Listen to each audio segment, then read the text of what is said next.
संसार में हम कितने ही कार्य को करते हैं, तो कानूनी दस्तावेज तैयार करते हैं, तो हमें उसके लिए विटनेस रेफरेंस देनी पड़ती है, क्योंकि विश्वास का महत्व ही इतना है।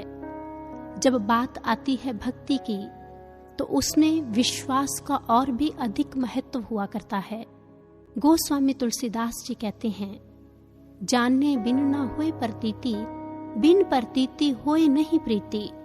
संसारिक रिश्ते विश्वास पर टिके होते हैं, और जब कहीं पर विश्वास डगमगाने लगता है तो रिश्तों की डोरी भी टूटने लगती है।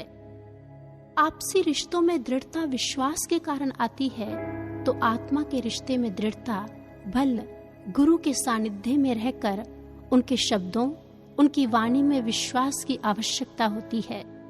त्रेता युग में एक ऐसी ही उदाहरण मां सीता का चरित्र कि रावण जैसा दुराचारी व्यक्ति जब उनका हरण कर लेता है, तो लंका में उनको अनेकों तरीकों से प्रताड़ित किया जाता है।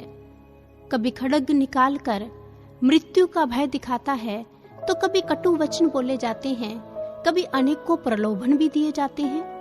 किंतु इस संघर्ष में भी सीता जी के विश्वास की विजय हुई, जो बार बार कहती रही कि प्रभु श्री राम अवश्य आएंगे और एक दिन मुझे लंका से ले जाएंगे और तुझ जैसे अनेकों पापियों का वध हो जाएगा। प्रभु श्री राम लंका में पहुंचते हैं और रावण का वध करते हैं और सीता जी को उस पाप की नगरी से मुक्त करते हैं।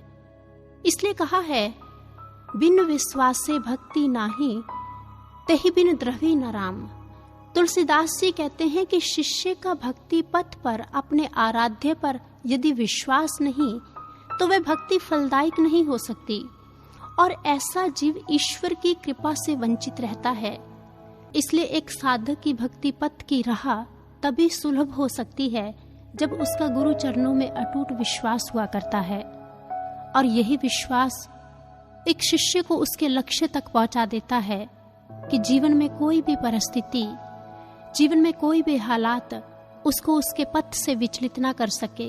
कभी डगमगाने मत देना, श्रद्धा और विश्वास तुम, हर दुविधा में हमें पाओगे, हर पल अपने पास तुम।